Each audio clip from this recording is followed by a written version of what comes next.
Welcome back to Reality NSFW. We are talking about the Week 2 eviction on Big Brother Canada. I'm Zack Hacker, joined once again by Big Brother 1 icon, Peter Brown. Peter, how you doing? I'm good, man. How are you?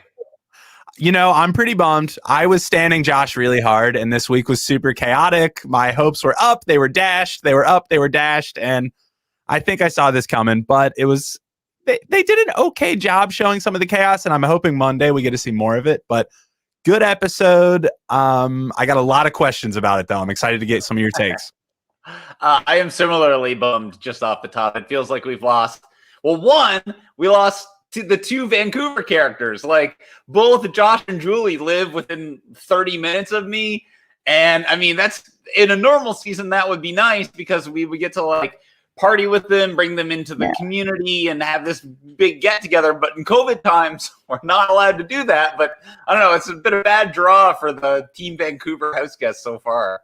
Yeah, we've got a whole lot of Ontario in the house right now. I don't know about that. I guess maybe Tina's going to hold down the fort for the Atlantic provinces. I don't know. I think Ontario is taking it to the house. But this episode starts out, Arissa comes out looking fabulous as always, rocking a very mod outfit. My wife was pointing out how great this outfit was, so I will take her word for it that it was awesome. And she acknowledges this is an insane week. It really has been. She was tweeting pictures of flip-flops. This has been chaotic. I love sloppy gameplay. I love sloppy players. We've got a lot of them. This is a lot of fun. Are you shocked that it ends up being Josh who went out this week after so many twists and turns? Shocked? No, because a lot of times, look, well, 50% of the people are going to survive, the eviction every week, but it tends to be, unless you're a true Pawn Star and, and it's the mid to late point in the game, then you can usually slide through. But those people who just are on the wrong end of the house and they get nominated week after week, 2 weeks in a row. I know last week was kind of an everyone's nominated, but it obviously came down to Josh and Julie. And that sticks in people's head, the vulnerable in the early stage of the game, that vulnerability becomes so much more amplified, and it's so much harder to overcome those odds in the early stage when so many people are just, okay, whatever's easy, whatever's not me, whatever's just going to get me to the next stage of the game. So Josh didn't do himself any favors, really, but he didn't really have an opportunity to either. I mean, you're in that position. Big Brother's so hard to play when you're on the defense all the time. It felt like, from day 3 onward, from his own profession, he was on defense, and it's just that. And the worst part, I mean, they literally built teams into the game, and this poor guy's still playing on solo mode. So I don't know. That's a rough Big Brother game. Yeah, it is ironic as he comes out, Narissa's saying, you played completely solo. He should have had 6 other people who have his back, but oh my gosh. Josh, we may never find out what happened on day 3, but you will always be one of the most interesting, bizarre characters that ever graced Big Brother Canada. But you talk about how it can be tough once you're vulnerable, once you touch the block in Big Brother so often, you are going right back up the next week. Rohan, however, I'm just going to call him Ro because I keep doing a Lord of the Rings thing and calling it Rohan and it's Rohan, and I'm just going to go with Ro. Sure. He's not too worried. He's playing it calm. Do you think he's going to touch the block again soon, or was this a really smart move to just weather this under the radar? He did a very good job this week, I thought. I really like Ro. Even though when I hear Ro, I think Rochelle, because everybody in the community calls Rochelle Ro. So like, that's definitely funny. Like when I listen to the live feeds and they're saying Ro, I'm like, Rochelle's, like there's this little like microsecond of like, oh, what's Rochelle doing in there? But anyway, he played really well this week. Being relaxed, calm, and composed on the block is not an easy thing to do. You see a lot of people like Kiefer, he was freaking out before he even got nominated. Just the threat, the pressure of the block is a real thing. And I think it's a testament to his potential longevity in the game that he was able to kind of overcome that, especially now that, and I'm sure we'll get to it, that the teams have dissolved. The teams are still in play. And that group lost again, which is, could have been very possible. yes, he would have been in a very vulnerable position again. Now the game is kind of reset. The deck is kind of shuffled, or what really I suppose has happened is, they were playing as though the teams didn't exist anyway, and now they don't, so we can move forward. So he's still not in the best position, but I think he demonstrated, some good resolve this week that I hope pays off for him in the weeks to come. I think so. Also, when we hear him articulating to Kyle how he thinks the vote's going to go down, who he's got trust in, he very clearly points the finger to Tina and Toya and saying it seems almost everything goes through those two. I think that's pretty smart for Ro that he's able to pick those two out, and he's on to them. He's not afraid to go after them going forward, which I think is why a lot of people were hoping he would stick around, because this could really shake up the power dynamics in the house. I hope it's not lip service from him. I hope he really is team big moves, not Enzo big moves, but real ones. That would be excellent.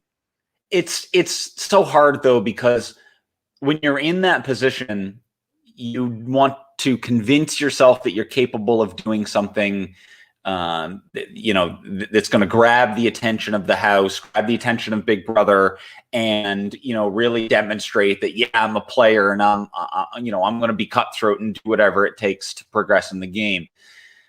Those things are encouraged when you're in a vulnerable position, but now he's going to go back to like a more neutral position in the house, and if he gets power, then it'll be he might have to put his money where his mouth is, so to speak.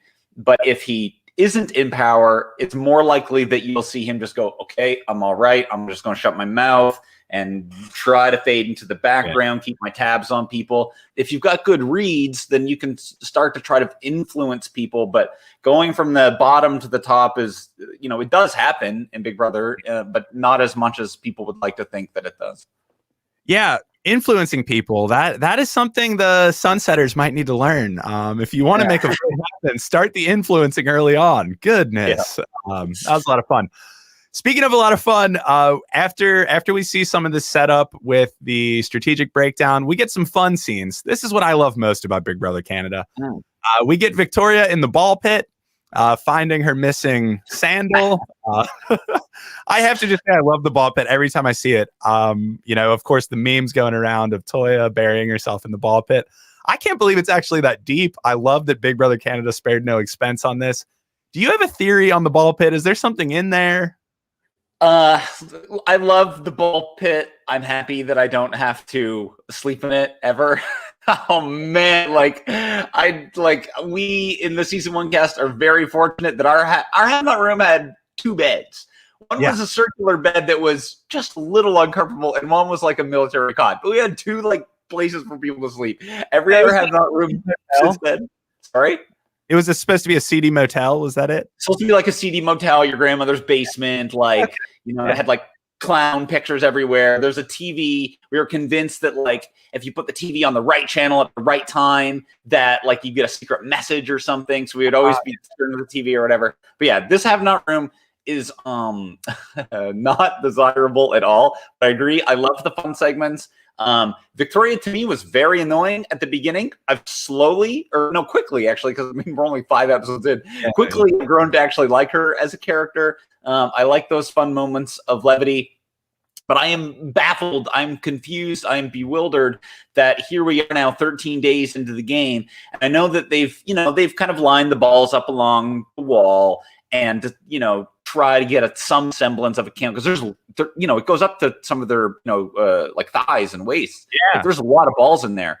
And you even saw it in the TikTok segment. Adam and I have been texting back and forth for 2 weeks going bro, how have they not figured out exactly how many balls are in there? Count all the colors of just one color ball. And then maybe do another one. And if those match, okay, that's a pretty reasonable conclusion that you can draw. There are 5 colors in there.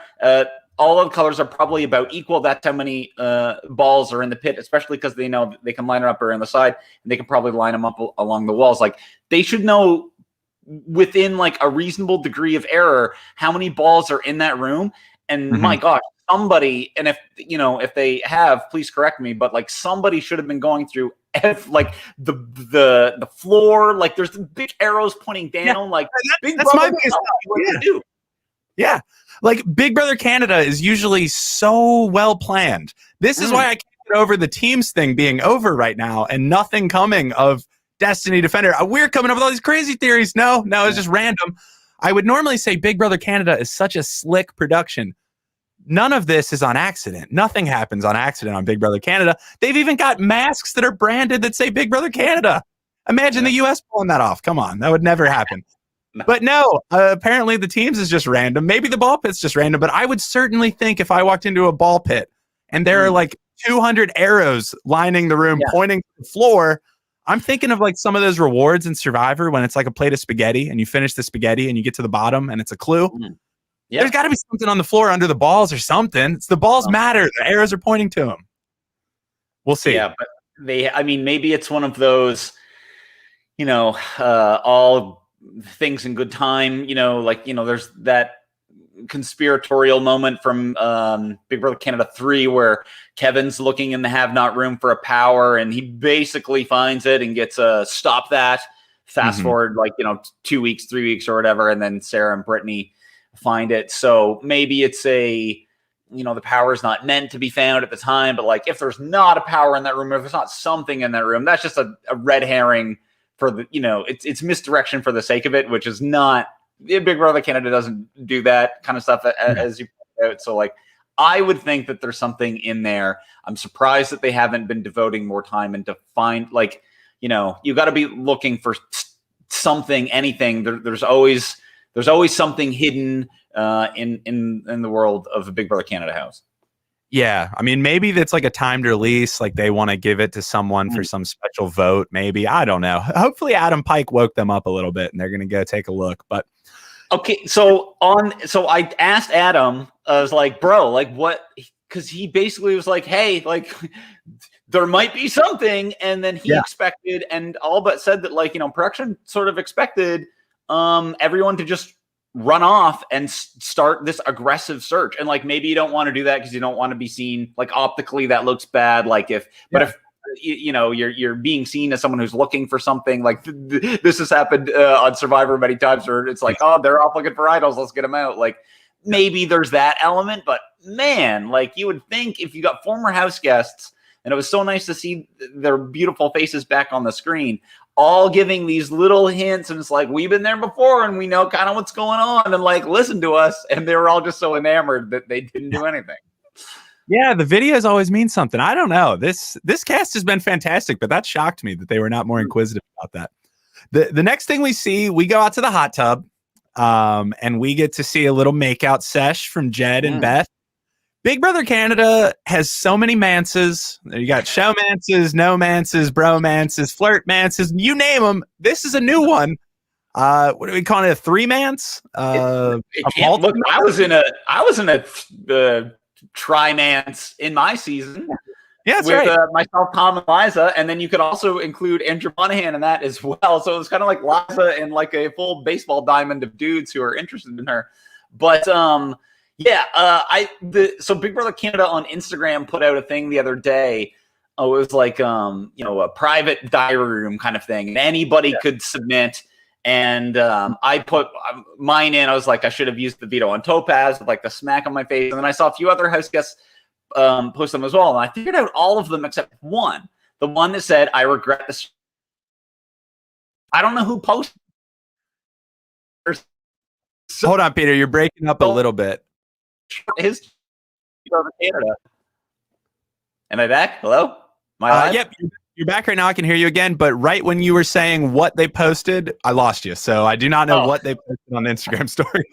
It was like the hidden diary room thing. It was like anybody could contribute. I did the Topaz one. I was like, I should have used the veto on her. There were some other people, other house guests that posted. And but I couldn't figure out the one that was I regretted the showmance on my season. I don't know who that was. And there are so many showmances in Big Brother Canada that could literally be like anybody. And it doesn't matter. You put young, attractive people in a contained environment for long enough, those flirtatious vibes, especially if they've been locked in for COVID for a year, it's going to start manifesting itself faster than most people would predict. Yeah, I think so. I had forgotten about the Liza situation. She was the original Beth, wasn't she? Yeah, that makes sense. This has happened before. Okay. Yeah. I was originally really gung-ho on Beth, thinking like this is a mastermind move. She's manipulating. No, this is really just fun. I'm out on Beth after like a day and a half of feeds. I don't know. She's endearing, man. She's kind of like she's a little bit like Allison.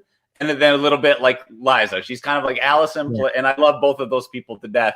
And I think that's a compelling character. Like she did not strike me as someone that would be a super fascinating character going forward. I thought she was just going to be like goofy comic relief sort of. But, getting herself inserted in between these two, 6'3" beautiful jacked dudes, and kind of having her pick of the litter a little bit, and still being in a good position in the house, in the dominant alliance in the house. Like, I don't know, watch out for Beth a little bit, I think. Yeah, she's winning a game. I don't know what game it is she's winning, but she's doing really well at whatever she wants to be doing right now. I guess I'm out on Beth's chances to like really start running things. For a minute, I was like, oh my gosh, she's this like completely overlooked genius because we were only getting snippets of what was going on. I'm now feeling like the strategy stuff is a little bit unintentional, but I do think there's great potential for her to figure it out as she goes. Totally. And yeah, you're right. She's in a fantastic spot. So like I said, I love messy players. If she wants to be in this great spot and keep two showmances going at the same time, please do. I can't wait to see what happens, but yeah. Next, we get to see some of these TikToks. TikTok is sponsoring Big Brother Canada. We all were like, what the hell is that supposed to mean? We found out what it means. We get to see some videos, as everyone predicted. These made air, which was a lot of fun. We get Mitch telling them to get feisty. We get to see your former Sideshow co-host, Sarah, which was pretty fun. I love Sarah. Even though she was only on there for like a second, she was like, oh, it's story time. And then her story was not told. Yeah, that's I love story time with Sarah. Yeah. We see Cindy with an S also got cut very short. But the one guy who did not is the Poutine Poppy coming through with the pretty boys gesture. That was funny that they showed that after Josh and all the Pretty Boys 2.0 stuff. I really enjoyed that. Yeah, Big Brother likes to have some fun at the expense of its house guests. And the Pretty Boys, it was a boring season, but it was, almost inarguably the most dominant collective performance in maybe Big Brother history. Because I tried to do the 4-guy alliance in the vein of, the Brigade or the 4 Horsemen as well. It's much harder than people estimate to keep that together for as long as the Pretty Boys did. They had just a ridiculous run with Adam and Dane winning back and forth. So that, and that was not that long ago. That is, of course, burned into the heads of all of these house guests. So they're going to be weary. They're going to be skeptical. They've seen that it's a proven strategy to at least get people, a reasonable distance to the game. Obviously the Brigade was successful. 4 Horsemen were successful. It's not like it's a bad strategy. It's a bit of a tried and true Big Brother-ism. So to have that paranoia running through the house and then have one of the featured members of that group, the man who finished second himself, in there being like, hey, you never know what these people are doing. So it stirs up some paranoia for sure. Yeah. How many Big Brother Canada alums were reached out to do these videos? Did they get in touch with you at all?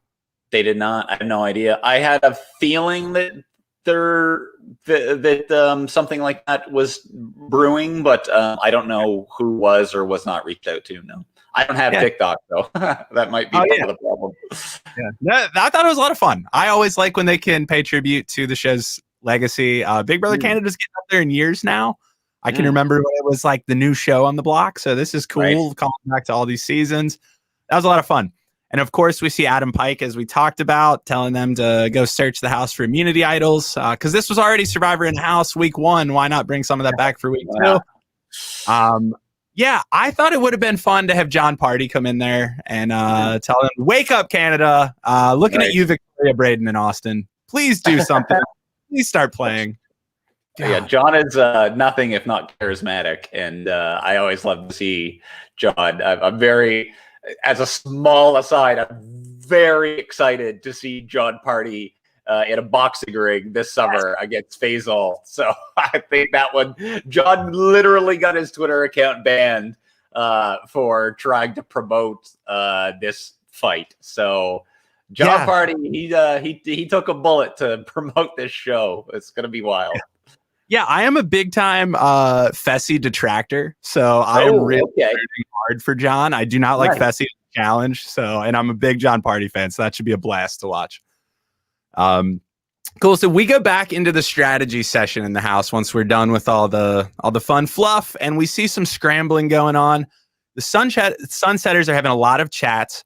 They are not on the same page about Ro versus Josh.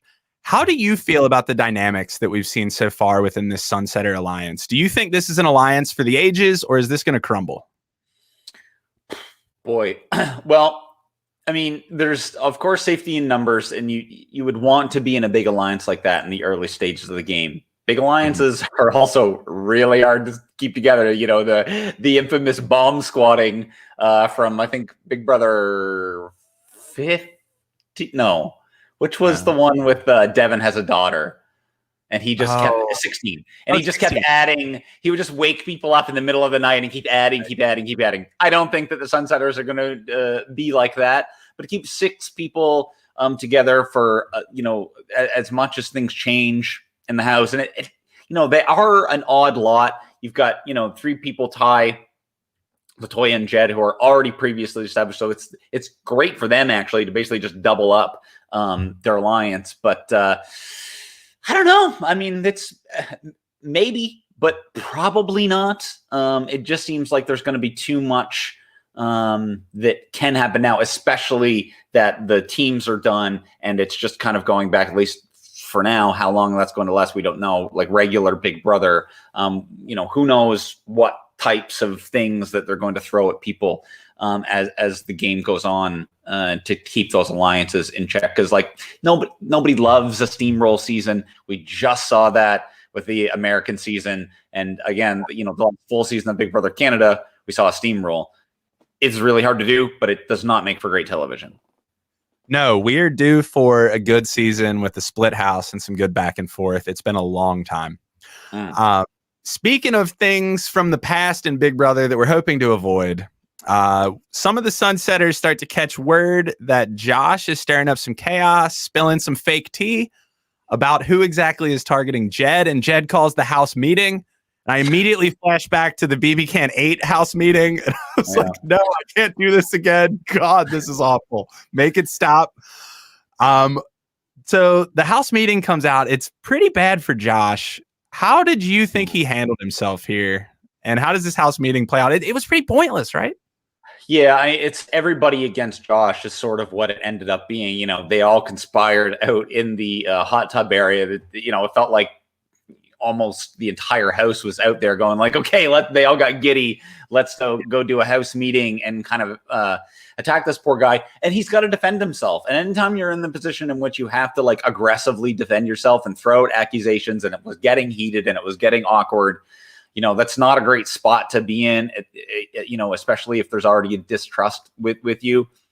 I know Rohan had to, sort of speak up on his behalf, which is good. House meetings are never a great idea unless you're one of the people. I just thought it was so silly that even, Tara was like, oh yeah, I put out your, what do you do? Why? You don't need to be on it. You can just sit there with your mouth shut. These house meetings don't have to be a formal discussion of where everybody's at strategically and getting everyone to reveal something about the truth. You could literally have just sat there in silence and been like, okay, well, I guess we're not going to have the house meeting. Like, that's a good house meeting strategy. Like, you don't have to throw all of your cards out there, and you don't have to be revealing just because someone is politely requesting it, sitting in a chair looking at everyone. So I don't know. House meetings are always awkward. I don't know that they've ever benefited someone ever in Big Brother. And if they have, it's very rare. Yeah, the only one I can think of is Derek had a pretty good house meeting. I guess Dan with the funeral was house meeting adjacent. Sort of, yeah. Yeah, but with so many less people, though. There was like 4 other people there. Like, there's 12 or 13, in there right now. Like, that's just so many bodies to try to. It's either going to turn into targeting one person, which it did, or it's just going to be a complete and utter cluster of nonsense and people yelling over one another. But the house maybe isn't as split as as Josh might have thought it was, because it ended up just kind of being a dog pile, or like Josh versus Austin sort of. Yeah, and like, even if the house is split, there's a big difference between being split strategically and having emotions so high that you're ready to actually argue with people in public. And I think whenever someone's trying to stir up drama to lead to a house meeting or to lead to these kind of intense confrontations, it's probably never going to work. Most of these players are logical, and they know that they've got a lot of money on the line here. They're going to play it as even keel as they can. For the most part, we've of course seen many counterexamples, but yeah, I think the house meetings are stupid. I remember back in the day, they were just like, hey, you're not tidying up after yourself. That's the meeting. Great. That's what it should be. Save that for the house meeting. If you're talking game, if you're talking strategy, stop it. We were talking last week. You don't ever want to do it in front of a group of people anyways. Bring people aside. That's so much better. Right. And on the bring people aside tactic, there is a good way to do that, and there is a bad way to do that. And the bad way to do that is to enter a room and just like bluntly say, hey, can you leave? Because I want to talk strategy with this person. Like, okay, so then the person who's leaving gets to go tell the rest of the house that, okay, person A and person B are in there. He's, you get to control the narrative and create the narrative from that point, because you get to say, okay, he just came in, just pitching his case. We all know that, like, we can't let him do that. And then he's going to be coming to you two next, and like, make sure that everyone stays in a room together. You can't pick them up. Like, there's a way that you can come into a room and get the other person to leave, or just be patient until they leave by their own accord. Or like, you don't have, like, I know sometimes time is against you, especially if you leave those things to the very last minute, but like, entering a room just being like, hey, I need to have a talk with this person right now. You got to go. It's also probably not the best way to approach those kind of, because then it puts the spotlight on it so much more, and it makes it feel so inorganic. I mean, also telling someone to leave a room is just rude. Don't do that. You're trying to be nice to people. It's Big Brother. Don't tell people to leave.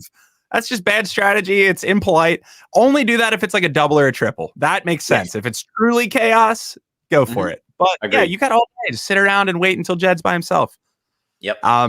After that meeting, though, as many fans predicted on Twitter, Josh started getting a little bit of a mastermind edit, I thought. All of a sudden, Big Brother Canada was giving us Josh in the diary room saying, now it was time for my real plan to go into action.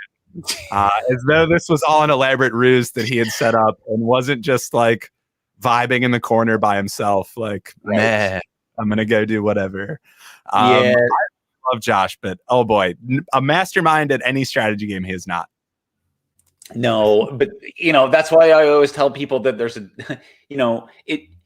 you probably shouldn't try to learn how to play Big Brother by watching the television show. Like, don't watch the edited episodes of either US or Canada and try to learn how to play the game, because you're going to get they're making an entertainment product that is based on a real-time, constantly changing game of strategy and manipulation and deception, et cetera, et cetera, et cetera. So they have to try to package in 3 hours a week of a narrative of a game. You get about 30 hours in a regular Big Brother season. Well, the house guests have already hit hour 30, just a few hours into day 2 of their game. So, and they're in there for 70 days. So, you do the math. The best, if you want to learn how to play the game from what they're producing, either watch the After Darks, the live feeds, or just watch Big Brother UK, because it's so much better. Even though the rule structure is slightly different, you still get to see how people live and interact with one another on a day-to-day basis, because they do an episode every day over there. So like, it's always, so many people go into Big Brother, and the too hard, too fast thing often comes from the fact that they're only familiar with the television show, and the television show works very quickly, and it's all the broad strokes, and it's all the most interesting parts, and it's the powers and the ceremonies and the competitions and the what have you. But real Big Brother is played second to second every day. It's who you decide to eat breakfast with, who you decide to work out with, who do you decide to go into the right room at the right time. It's like so many little things that don't get touched upon the television, or if ever, it's doesn't get touched on the TV show very much. And I think that's kind of what we saw. They tried to give Josh a mastermind edit. If you can read between the lines using editing, it's like they're just trying to convince he's staying. This doesn't have a prayer. Yeah. No. The pacing, I think, is the biggest thing that going from live feeds to the TV shows. Like they condensed 400 conversations into 2. Right. Exactly. Like how quickly things are moving, right? Yep. So Josh's pitch, and he's pitching to the Sunsetters minus Beth plus Tara, is his plan here, which I think is what Toya wants all along, if you pay attention to her game. But he's offering himself up basically as this disposable utility player, where their names are out of his mouth. He's always targeting Austin. He is always admitting that he's going to be a target, and he's happy to sit on the block anytime for any reason. Yep. I think that's a pretty good pitch. I don't know what else they could ask from him. He's an extra vote. He's a shield. He's a pawn. Yep. He's not coming after him. You're exactly right. It is the best pitch that he could possibly make. And that's the difference between game bots who, like if you're playing chess or something, and and if chess so well that you're always making the statistically the exact right move in the position that you're in relative to the positions of everybody else. Yeah. Now there is an element, of course, that to Big Brother, but sometimes it doesn't. You can make the exact perfect pitch for the scenario that you're in, and if they just don't like you, and if they just don't trust you, and if they just don't want to have you around, it's not going to work. So if he had better social relationships in the game and was making that pitch, it might have worked. But then again, if he had better social relationships, he might not have needed to make that pitch. So it's like there's just so many different things that go into it. And in the beginning stages of the game, there is this kumbaya, get along to get along. Everyone's just so excited to be there. And anyone who steps out of line, they're always going to be the ones that are targeted early. Like I always go back to, and I don't even think it was on the show, but Gary, in the first few days of our season 1, Gary was very difficult to live with, and was just making everything was about Gary all the time. And then about day 3, I would say, maybe 4, I remember he comes out of the diary room and he's a completely different guy, and Gary changes the trajectory of not only his game, but the game itself. And so, this is extraordinarily hard to do, but like once you're out of that step and everyone's just like, whew, there's the group and then there's you, that's just so hard. But assimilation is key. If you're a future Big Brother player, the first month that you're in there, you have to assimilate to the group as a whole, and try your hardest not to be the odd person out, because those people are always targeted and often evicted. Yeah, I think do the opposite of what Josh did for the start of this game. And I wouldn't take game tips from Gary either. I don't know that many other people can play like Gary. Exactly. That's a great point, though, too. You have to understand what your skills and attributes are as a single player. You can't just copy paste. This worked for this person, it's going to work for me. Like there are certain Big Brother things that are generally going to work and generally not going to work. But yeah, you can't just follow one-to-one the game plan of any other house guest. You really have to get in there and adapt. The ability to adapt is the most important feature, I think, in a successful Big Brother player.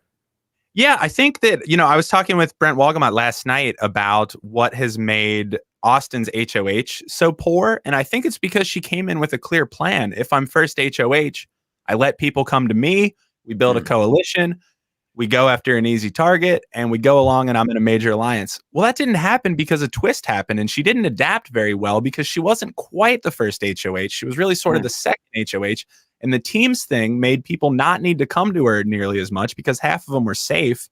And there was already an alliance formed in week 1 that she wasn't a part of, but I think she came in with a pretty set game plan and didn't adapt. And that is why she's going to leave first HOH with almost nothing to show for it. Yeah, I didn't love her HOH, but it is handcuffed a bit, obviously, because you only have so many people to choose from, as you said. So, and the thing is, what happens to the HOH, they get the power, and then mentally you kind of assign them the position of power in the house. And so there's this weird thing that, like, after the veto was played, the HOH really is just a person in a different room. And so you can, like, you don't have to do what the HOH wants. Like, I don't remember when that came in as like, wow, that's modern. That's what they do. HOH wants it. And then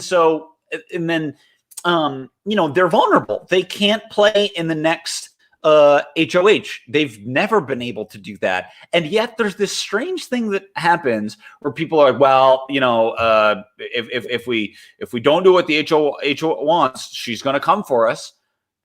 You don't have that as a problem if you just go after the HOH. They can't play. They're vulnerable. That's the kind of catch-22 about that whole power position, and why some people actively throw to, in the HOH competitions, because veto can be more valuable. Or if you're just a good social manipulator, you don't need to win these ball rolling games in order to get power in the house. So I don't know why that happened, or when that happened, or how it did. But like Austin, I don't think maximized her HOH, and then you can see it in her face when she's talking to people. Like, there's a concern for her internally going forward that, like, well, if I do this, then you got to make sure you keep me, and like I'm safe. Like, I don't know. I don't love her as a player, actually. I know some people really do for some reason, but I don't know. I as far as early HOHs go, it might not have been the best one. No, I'm a big detractor of the teams thing. I hate the teams. However, I think it did prevent the Cody Calafiore major alliance week 1 happening, because it threw a monkey wrench in everyone's plans. And as much as it sucks to lose Julie Vu last week, I think it might give us a better season for that, because instead we get this goofy Sunsetters alliance that I think is exposed, and I don't see lasting very long. So they're not based on power. They're based on something else, which is we haven't really seen on the show how they all came together exactly. I'd love to see some of that. I think we'll probably get some of that going forward now that they are an established force, but should be pretty interesting. You raised another point I want to touch on before we move on, which is don't just pick a random player's game and try to adapt it. Know who you are as a player. It's so interesting with this season being so unique. So many of these players, I've never seen anyone like them. Not only, of course, their diverse backgrounds, but Latoya is a really interesting player. I can't really think of a good comparison for her style. Certainly Josh. I don't know whose playbook Josh should pick up. I have no clue. So some of these people, they're going in blind because they might be trying to adapt someone else's game, but I don't think there's a path for them. And that's a lot of fun. I think that's what gives us some of this chaos, and I'm here for it. We're watching people with new personality types try to adapt to this game. Mm-hmm. Yeah, I love it. It's what you should want to get out of a good Big Brother season, is watching people learn and adapt and grow and discover the game and figure out what works and what doesn't, and ultimately, change as a person. Hopefully, some of the best Big Brother characters are the ones who go in with one perspective and exit with this, new outlook on life. The Big Brother experience tends to do that for just about everybody in one way or another. But the more we get to see that on the show, the better. Like, even just I think from the previous episode, having Victoria talk about her upbringing in the foster system, and it's like, oh my God, like A, heartbreaking, but B, there's someone who it's probably never really felt like they've had a true family before. I don't want to put words in her mouth or anything, but like just based on the story that she tells, you know, she doesn't come from the most stable background, and now gets to enter this beautiful community of wonderful people who at times really do feel like family members and people that you can count on in the middle of the night if you're having a crisis, or even something as simple as taking you to the airport, or, you know, whatever it is. Like there's so many genuine friendships that feel like, you know, family, or you know, whatever term that you want to put on it. And that's what, you know, these people are walking into and getting to be a part of. And that's always, you know, for me as a fan and a member of the community, it's always, you know, really nice to see that as it unfolds throughout the season. Yeah, those changes are what makes the show so great. That's what makes the characters so memorable. I mean, you know, that's why I first got into Big Brother, is watching some of these people who I'm like, wow, I've never met anyone like that. I'm fascinated to see how they do in this, and there's great transformations. I mean, we were talking about Gary earlier. You know, Gary goes in and he is like just the absolute king of sass. He is just glamorous. And by the end, he's crying, giving emotional speeches about how he's there to represent all the boys and girls and girly boys and everything that he says there. And it's beautiful. It's this amazing moment. That is really what we're looking for here. And I think this is a cast that's going to give it. We've already seen, like you said, these beautiful moments from Victoria, the really cool moments where we've got all of the people who are Black talking about their hair issues in the house. Like, this is awesome. This is exposing so many new conversations to so many people who haven't heard them before. And I think that is such a cool thing for Big Brother Canada to be doing, on top of putting together a really interesting game so far. We're getting some really interesting people. But that does bring us to the eviction, and it's going to be either Josh or Ro going home. And they, well, what was I going to say? Oh my gosh, they piled votes on Josh. Who did the weird rhyming vote? Victoria? God, I hated that so much. Yeah, it was a pile on. No tribal council this week, though. They didn't do. They just did the regular, like, you got 30 seconds, go. And I thought both speeches were actually very good. They both made the cases, and they both were very relaxed, believed that there was the potential for them to stay. So I really liked both of them in that moment. But yeah, it was definitely everyone making it known that they did not want Josh in the house. So it was a switch up again. You know, now they've done a very traditional Big Brother eviction and a non-traditional Big Brother eviction. So if I'm in the house and if I'm someone who's familiar with the show, I'm like, okay, we've done one non-normal one and one normal one. What's going to be next week? We don't know. No, this is starting to feel like Sequester. It's a new game every round. I don't quite know what's happening. Should be interesting. And there's, of course, still the big question of, are 2 more people entering the house? I mean, I'm stunned. We're going into week 3 with no news on that. Is it not happening? I got to think it's not. I think it's not. Like, I don't know, man. Entering entering late is always a problem for how, like, I mean, it's pretty much, unless you're a previous like Tim and Nikki were able to do it because they played before. You know, they played in a different rule format. It doesn't matter. They've played Big Brother before. They know how life in the house works. They're able to walk into an existing game, pick up, running, and go. If you're a newbie entering late, you always come in at a huge disadvantage regardless. The later the game goes, the more disadvantage you probably have. So if they're going to put someone in next week at the end of week 3, oh man, like, that's just, you're writing them. They already have one foot in the grave. If it's an alumni coming in, they have a better opportunity. But like, I don't know. There's been no hint towards it on the show whatsoever. And the fact that they've already dissolved the teams, like we were talking last week about, well, it's gonna last a little while. The doors and the rooms and like everything is just Team Defender and Team Destiny. Like the color schemes, like everything is so built into the house. The visual information that they're giving to the audience this is important. And I don't know if it was like some people were speculating that you know, the fans, they listened to the fan feedback and the teams weren't getting good feedback, so they ended it early. I don't know. Like, that doesn't read to me, like, maybe, but I don't know. It just seems so strange to end it after 2 weeks without doing a swap or some kind of, to mix them up a little bit and then, do the merge at jury or whatever. They're just at the end of week 2, and then you're not adding people. Either something is amiss, something's gone wrong, or we're just reading way too much into something that was never there. Yeah, I'm so confused. I have no possible explanation for this. I'm going to need a full 24 hours to process what the hell is going on in Big Brother Canada.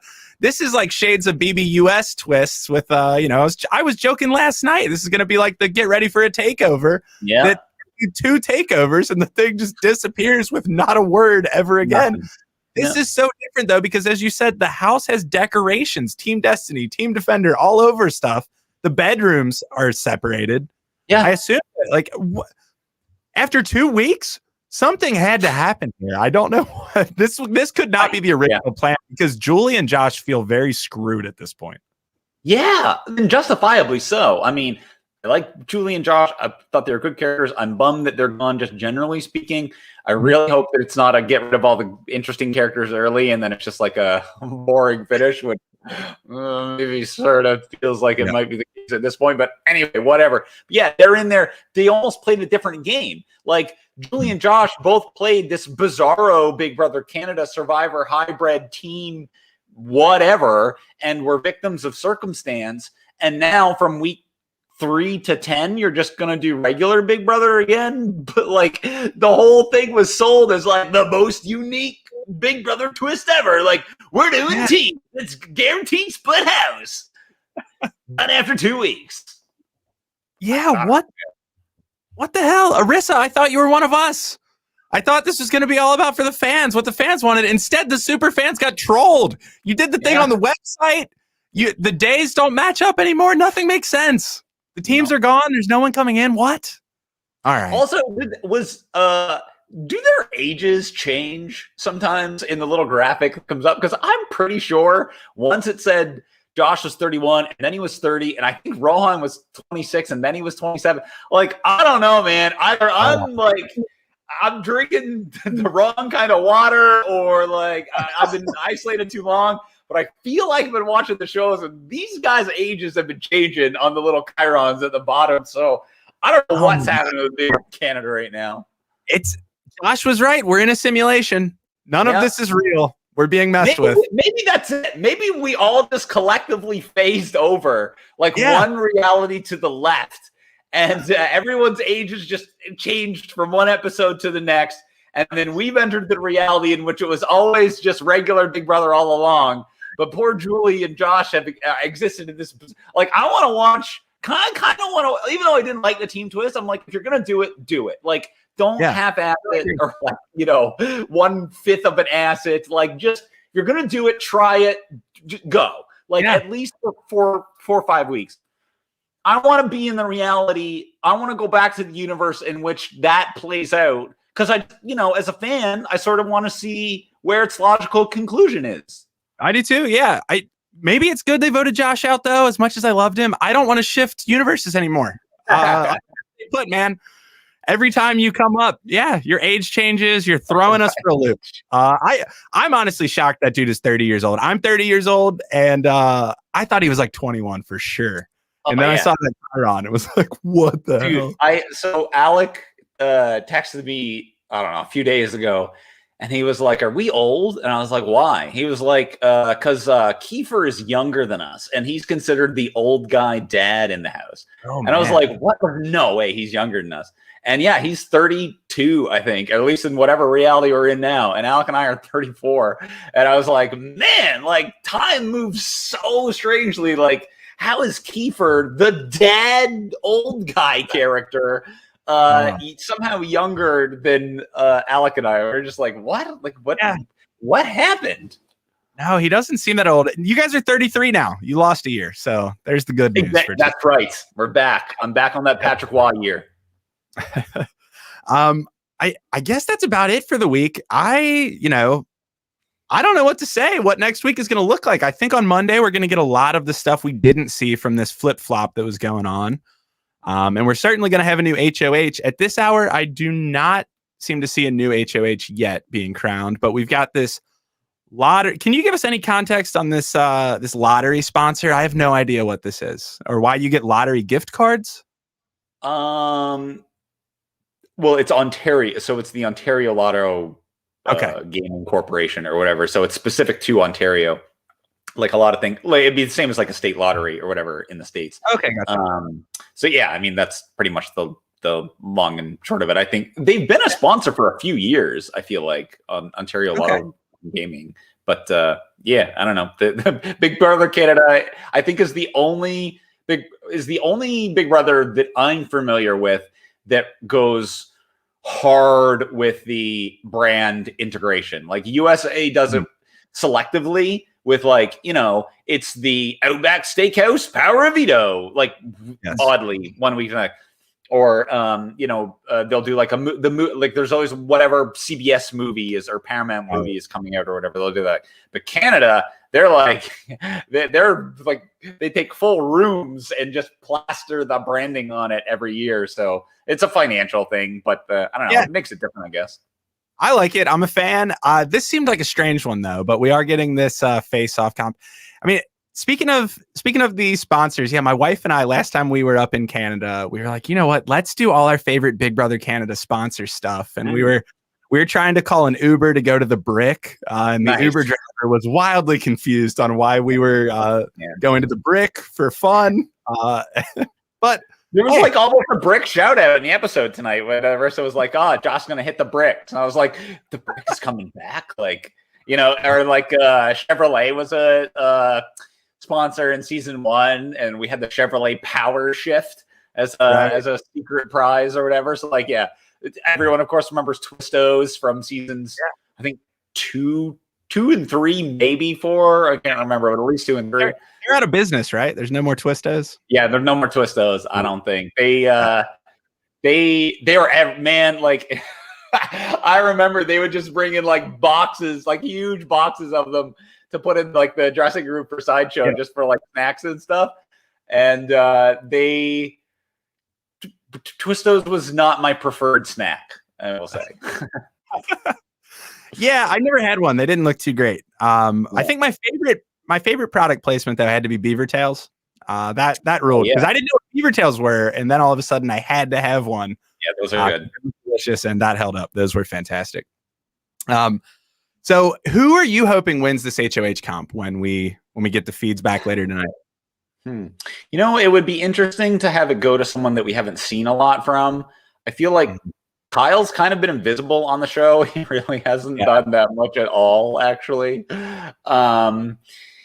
Rohan would be super interesting. Again, all those like bottom to top stories are fun. Someone who's not, basically anyone who's not a sunsetter would be good, I think, because then at least there's the opportunity to go against the power structure, or at least the numerical structure in the game. The problem is, though, what happens a lot is if you have a big alliance on one side, regardless of if they're in power or not, they have numbers, and numbers are influential, even if those numbers are not known, because they just have more bodies that can have more conversations with more people at more time.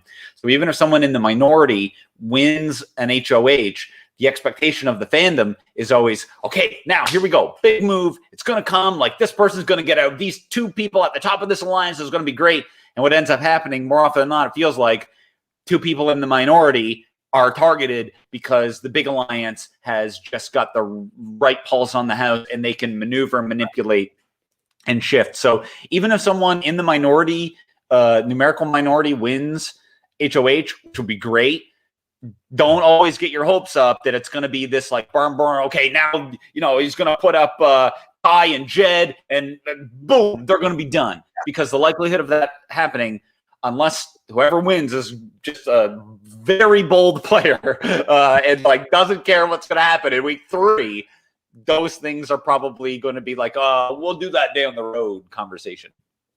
Yeah, I think you're right. They've already got their hooks into Tara. She's not going to do it.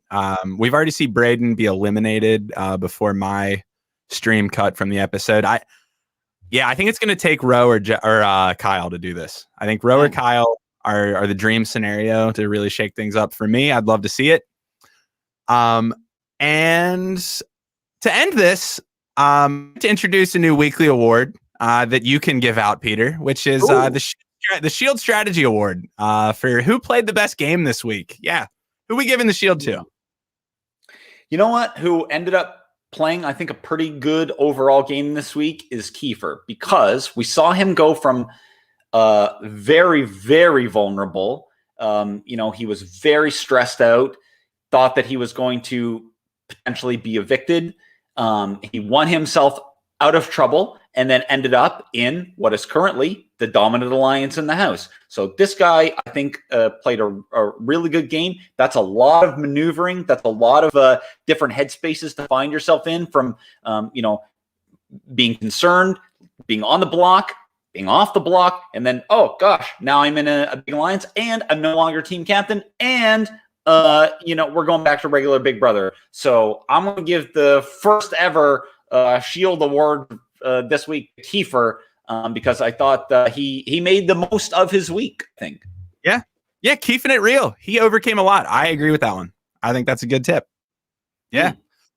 All right. Well, that's going to do it. But before we end the show, I got some questions from some fans. One question that I thought was fun. I was asked to talk a little bit more about teaching 1984 using Peter's season of Big Brother, to which I'm not going to give anyone a literature lesson here. That's what I do all day. I can't be bothered. But I will tell one fun story, which is whenever I'm showing the episode, well, I guess not whenever, but since I met Peter like 8 months ago or whatever, I tell the students, I know one person on this cast. Try to guess who it is. Every single time, every single class, it has gotten to your initial introduction when you say, I hate slow walkers, I hate slow talkers, and go through all the things you hate. And they all look at me and go, that guy. Yep, you got me. So I don't know what that says about me, but I think that reveals my personality. That's great. I love that. I can just picture them all. Just that one. Yeah. It's the one who hates everything. Yes. So it's a lot of fun. Awesome. Well, Peter, thank you so much. This has been a blast. Yeah, man. Thanks for having me. Yeah, of course. Thanks, everybody, for listening. We'll be back next week to talk about Big Brother Canada. Our next episode on Wednesday, me and Brent Walgamot will be talking about the new HOH and the POV. Good night.